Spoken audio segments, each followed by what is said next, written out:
Yeah, y'all made the right decision. Okay, ready?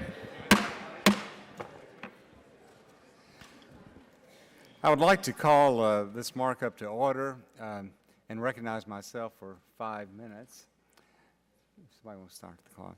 Today, this subcommittee begins the markup of H.R. 702 to adapt to changing crude oil market conditions.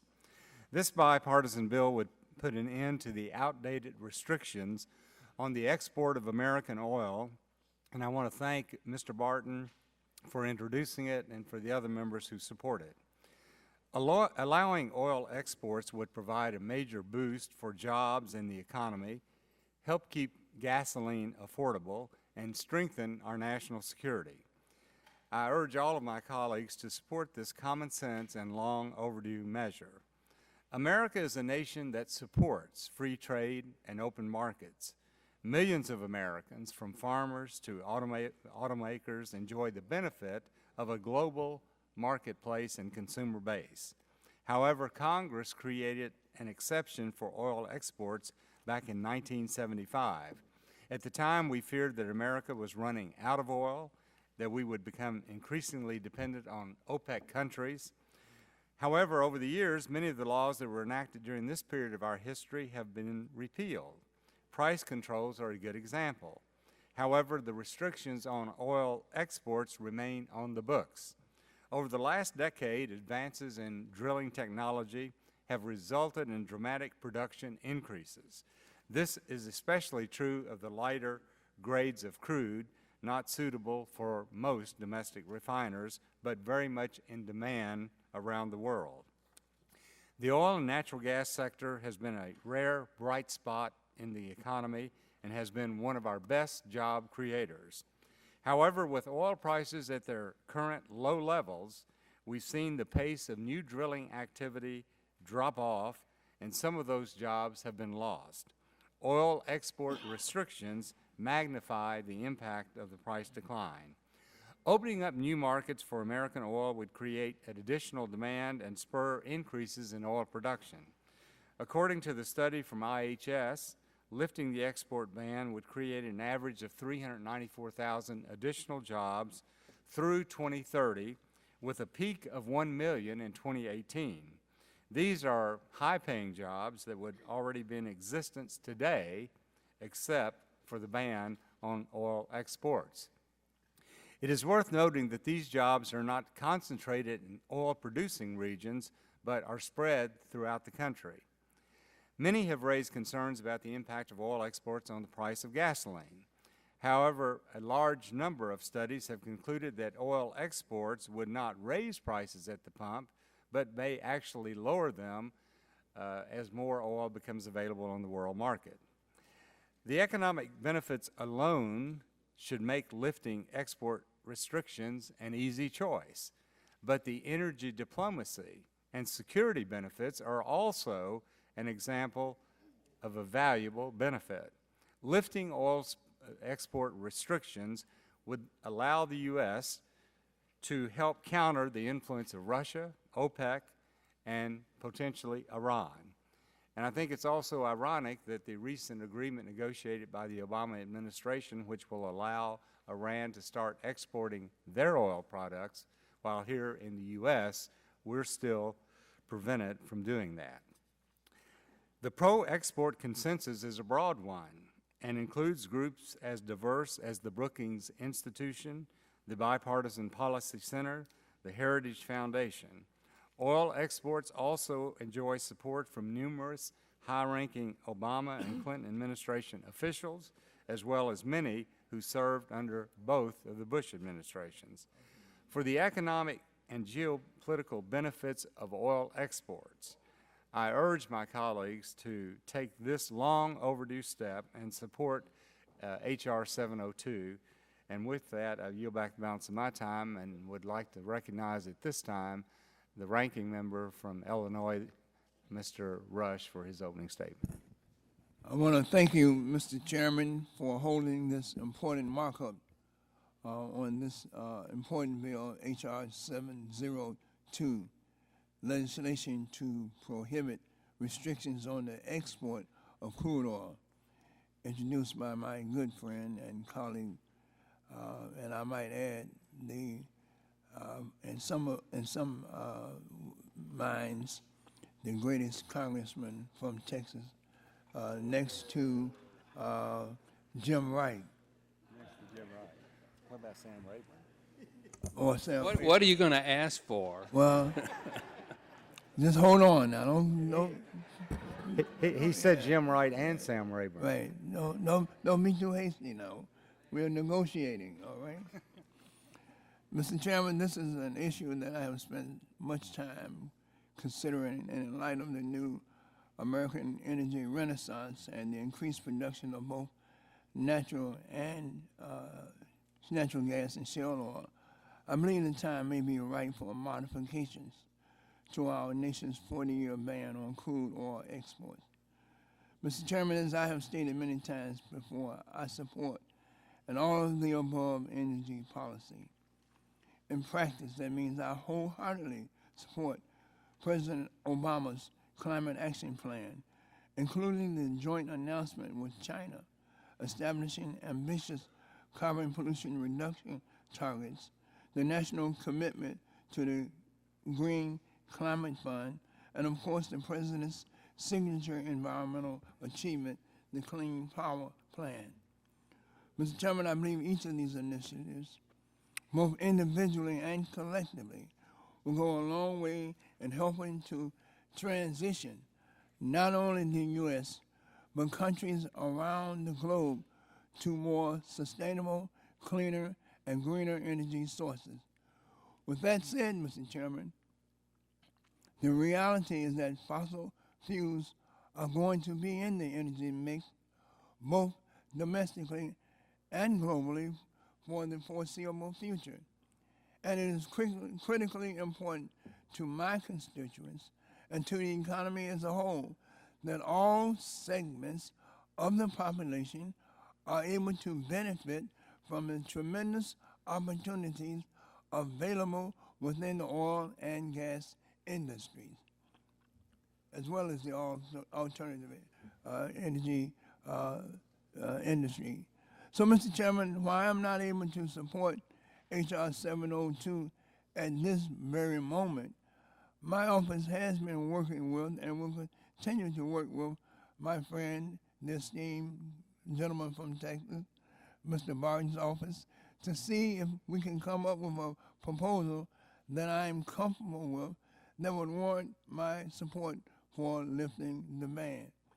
I think it would be beneficial to have more time, Mr. Chairman, to fully discuss this issue before the full committee. We need more time.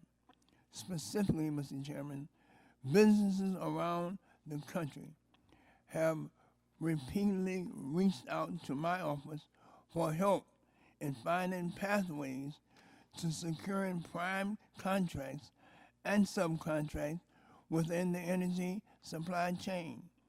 We all understand that awarding contracts to minority firms can result in a multiplier effect on jobs and economic opportunities for communities that need assistance the most. Mr. Chairman, before opening the door to this global market, I must feel confident that underrepresented communities all around this country would indeed benefit from the opportunities that will come from lifting this ban. In another way of speaking, Mr. Chairman, cut us in or just cut it out.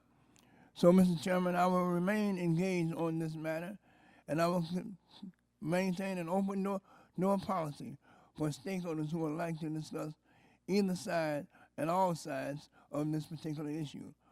Hopefully, again, Mr. Chairman, the majority will give us more time to work through these important issues. It is my hope that by the time this bill moves through the full committee, all of my concerns and all the concerns of the members of this subcommittee on this side of the aisle would have been addressed and we will be able to fully confirm our stance affirmatively on this issue or not affirmatively on this issue. I want to thank you, Mr. Chairman. I yield back. Thank you, Mr. Rush. At this time, I recognize the chairman of the full committee, Mr. Upton, for 5 minutes. Well, thank you, Mr. Chairman. You know, America's energy landscape has certainly changed dramatically since 1975 when President Ford signed the export ban into law. And few back then could have imagined that we'd have a domestic oil glut jeopardizing new drilling and the jobs that go with it. But that's the situation that many experts say that we face today.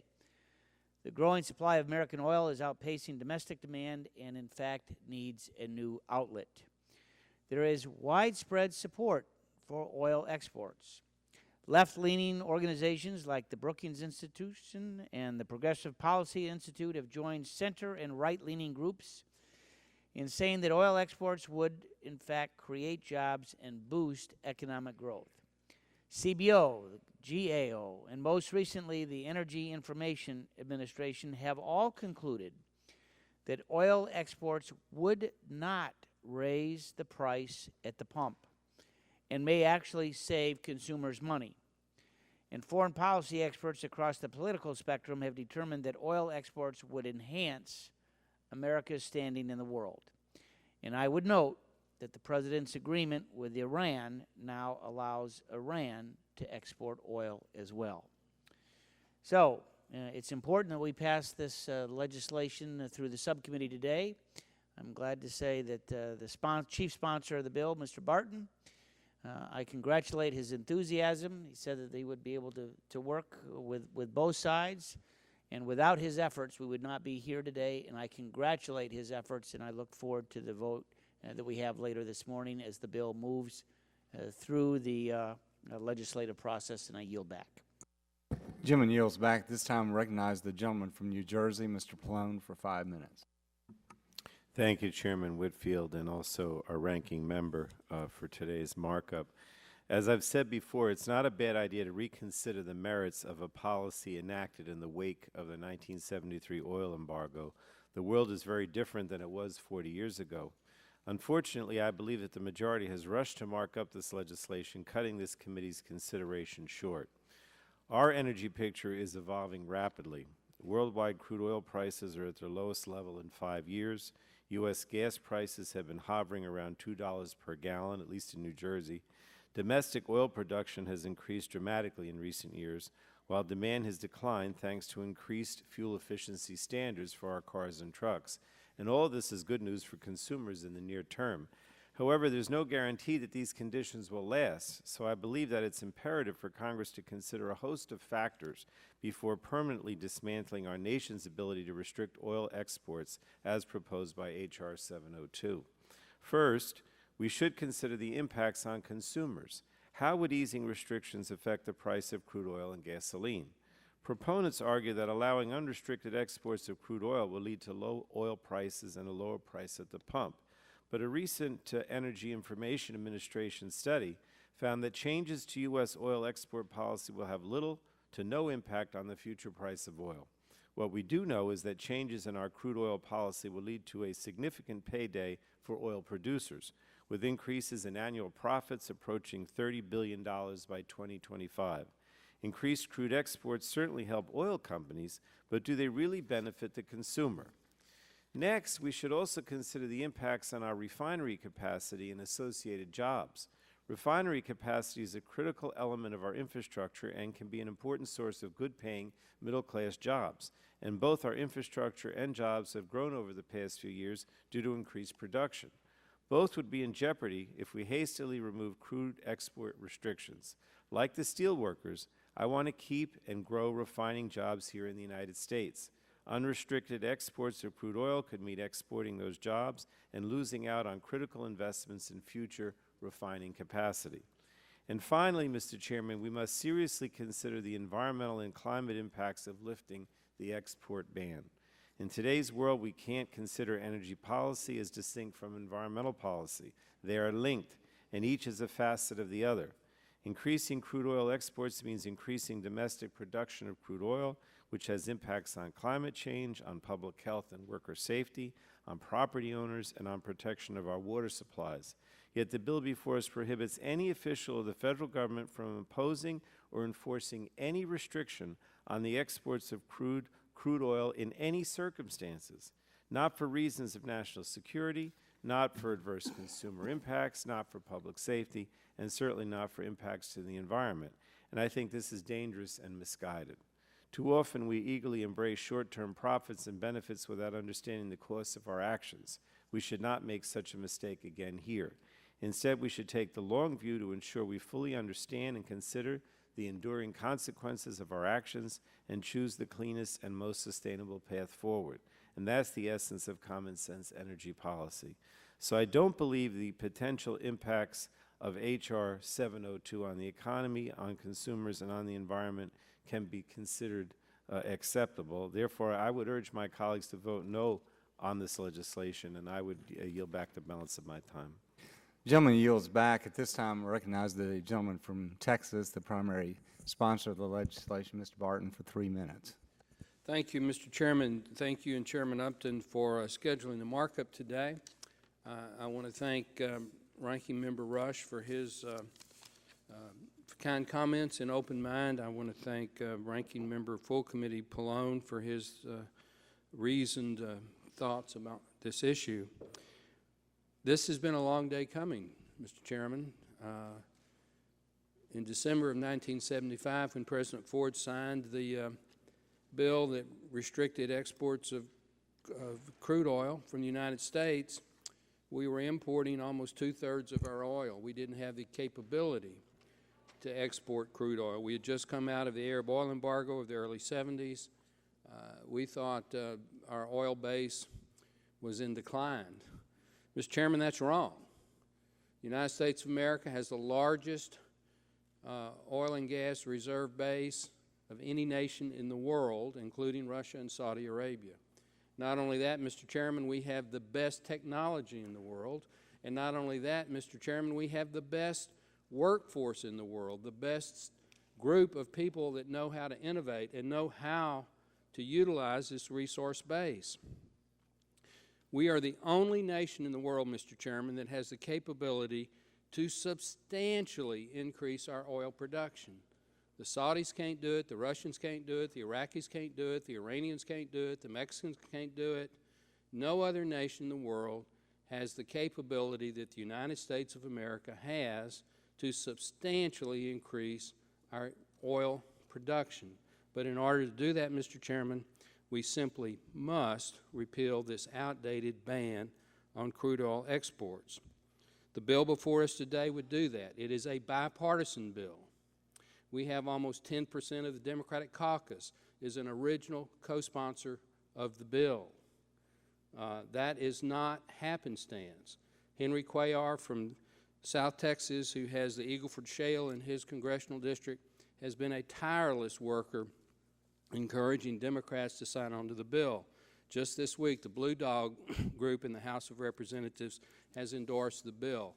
How many bills do we have in this Congress, Mr. Chairman, that the Blue Dogs have endorsed on the Democratic side and the Republican Study Committee has endorsed on the Republican side? Not many.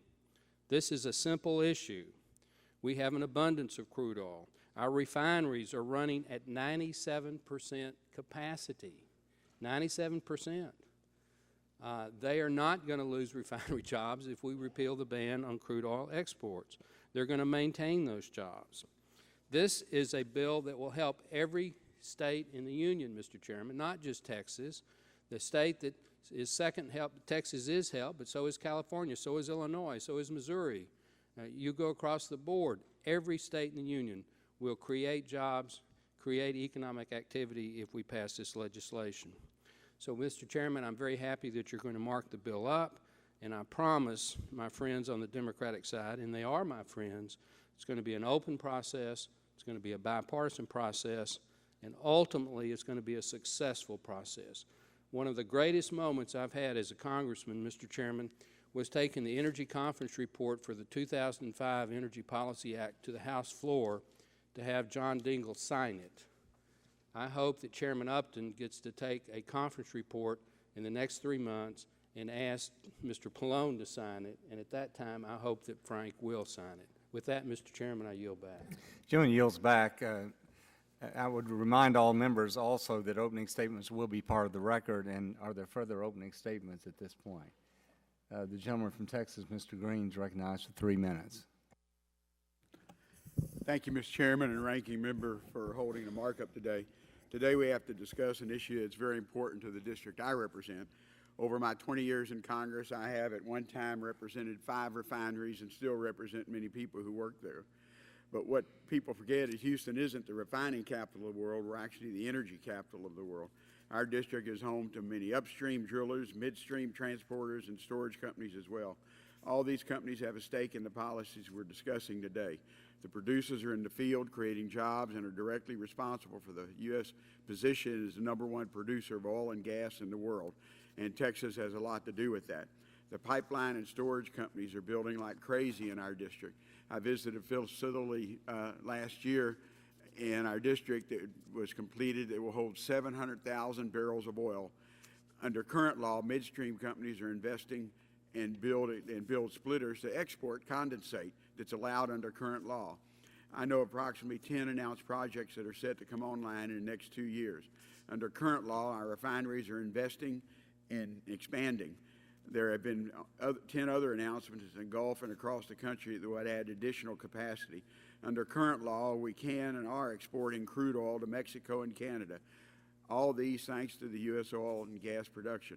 Our production has been an enormous boom in the economy of our district, but I also know the upstream folks are facing domestically constrained markets and internationally challenging marketplace. So the U.S. lacks that infrastructure. Infrastructure is needed to move the product from non-traditional drilling areas to where the refining capacities are. North Dakota does not have a pipeline that leaves North Dakota, so everything comes out in either truck or train car. We need to invest in pipeline capacity and hope that it'll address in this energy package. We also need to understand the international marketplace and the complexity of oil as a commodity. I want to produce at home and provide for the domestic needs and then supply our friends around the globe. But I don't also want to become just a resource nation and lose these downstream jobs and manufacturing jobs that we have in our refining and even our chemical industry. I remember 2 empty office buildings in the 1970s, and I sure like those chemical and refinery jobs coming into our district instead of leaving it. I'm open to working on the export issue, but we have to create a policy that not only reflects the last 30 years, but also looks into the future for the next 30 years. As we move forward to full committee, I encourage us to sit down and engage in the issue and craft common sense legislation that will not just benefit producers, but benefit everybody along the supply line, including the consumers. And with that, I'll yield back my time. Gentleman yields back. Are there other members on the Republican side that would like to make an opening statement? Gentleman is recognized for 3 minutes. Thank you, Mr. Chairman. The American energy revolution has dramatically improved our energy security at home and overall economic opportunity for hardworking Americans. The U.S. is now the #1 producer of oil and gas in the world. Unfortunately, current policies reflect a 1970s era of scarcity, and these policies desperately need to be updated to reflect our current reality of energy abundance. Several major studies over the past year, including CBO, IHS, Brookings, Columbia University, and the national security experts from both Republican and Democratic administrations, all agree on a key issue.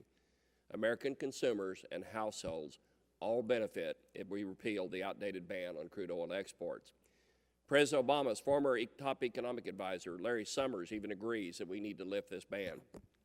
It is also notable that we're considering this bill today as debate on the Iran deal is moving forward. Why are some now so eager to lift Iranian sanctions to allow their oil to access the world market, yet our own domestic producers continue to face internal sanctions? Gasoline prices are set by Brent global prices. Allowing our domestic producers to increase global supply will bring overall energy prices down for hardworking Americans. The administration's own Energy Information Administration stated in a recent report that lifting the crude export ban could reduce gasoline prices. So we talked about the long view here, or you've heard people mention the long view. And you've heard people talk about trying to benefit their communities, particularly those in lower income and lower middle class families. Let's walk through the benefits of this deal. This benefits American consumers by overall lower energy prices for what they buy every day. This helps those families get what they need today for economic security. Number two, it benefits the American energy producer and allows them to further reinvest in our domestic energy structure, furthering our energy security. Number three, it benefits our geopolitical standing and strengthens our ties with global friends and allies and hurts those who are adverse to American interest. And number four, and for those people that care about the downstream energy industry, think about this. This also benefits our downstream refining community because lower prices for their products stimulate volume demand for their products, their refined products.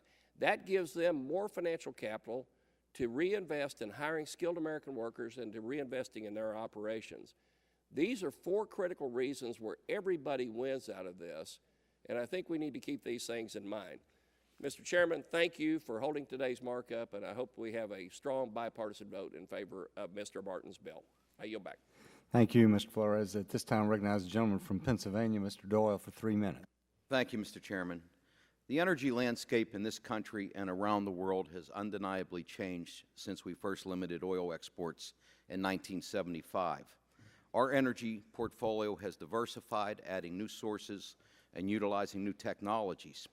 But while we could talk for days about the change we've seen in the energy sector over the last 4 decades, I think we need to talk about the incredible change we've seen in just the past year. A little over a year ago, in the summer of 2014, West Texas Intermediate crude was trading at over $100 a barrel. Today, it's below $50. Our committee cannot just be reactionary to oil prices. We need to think about the big picture, the next 5, 10, 20, or 50 years. And I think this bill can have some real negative consequences now and in the future. People on this committee know I'm an all-the-above guy when it comes to energy, and I've voted in favor of many bills from both sides of the aisle, including dealing with exports. But I have serious concerns about this bill. We've been blessed with an incredible abundance of resources in our country, but we have to make sure we're making smart decisions on how to use them.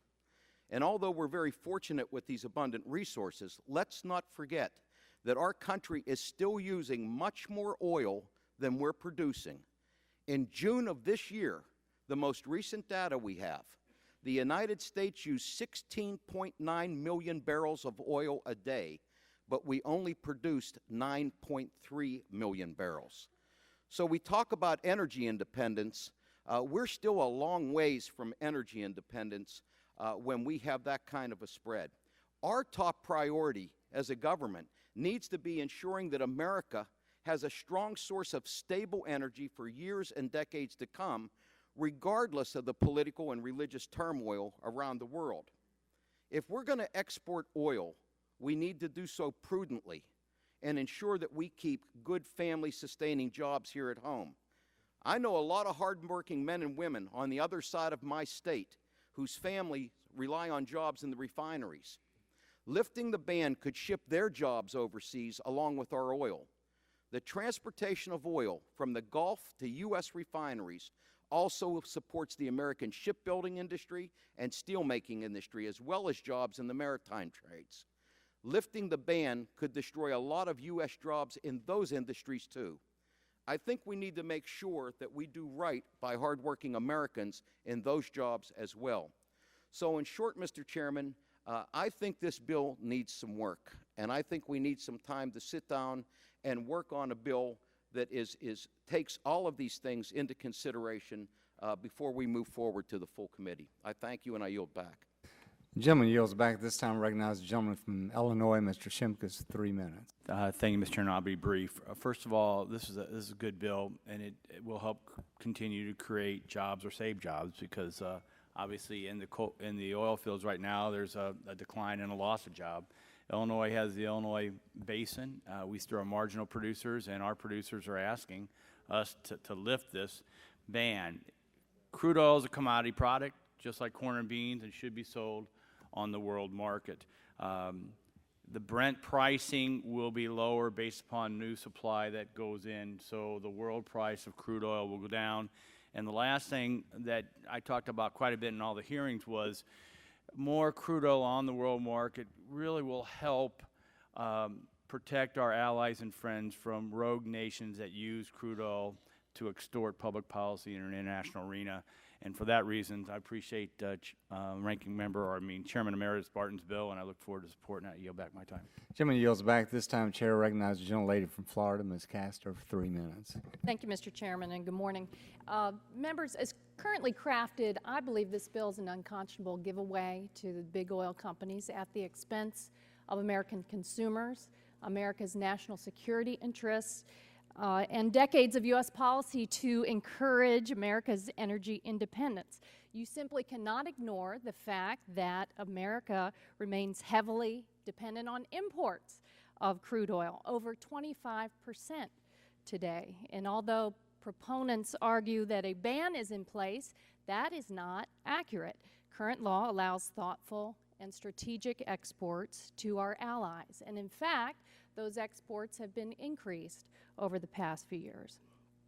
Regarding consumers, any claims that sending American oil overseas would help consumers are entirely unsupported. Instead, what the studies show is that exporting American oil would feed the uncertainty of oil markets and American consumers. Further, allowing more crude oil exports could result in $8.7 billion less investment in U.S. refining capacity over the next 10 years. Those are American jobs. And CBO estimates that if the restrictions on crude oil exports are lifted, the prices of domestic light crude oil seen by some U.S. crude oil producers and petroleum refiners would rise. When it comes to national security, we've got to be very careful here because export of America's crude oil is rife with unknown and unintended consequences. Who will really benefit? It's likely the Chinese. We are currently locked in a geopolitical struggle with China. China is known for its exploitation of natural resources all across the globe in Africa and South America. Why would we help them gain a strategic foothold on America's natural resources? I think that's should give everyone pause.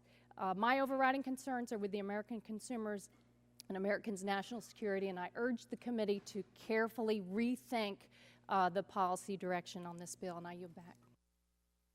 Gentlelady yields back. Are there any other members seeking recognition for an opening statement?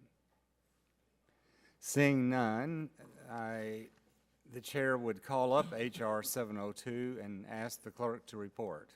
H.R. 702 to adapt to changing crude oil market conditions. Without objection, the first reading of the bill is dispensed with, and the bill will be open for amendment at any point. So ordered. Are there any bipartisan amendments to the bill? Seeing none, are there any amendments to the bill? Seeing none, Mr. Barton really did his work. I can see that. The question now occurs on forwarding H.R. 702 to the full committee. All those in favor will say aye. Aye. All those opposed, nay. The ayes appear to have it. The ayes have it, and the bill is favorably reported. Without objection, staff is authorized to make technical and conforming changes to the legislation approved by the subcommittee today. So ordered, and without objection, the subcommittee stands adjourned.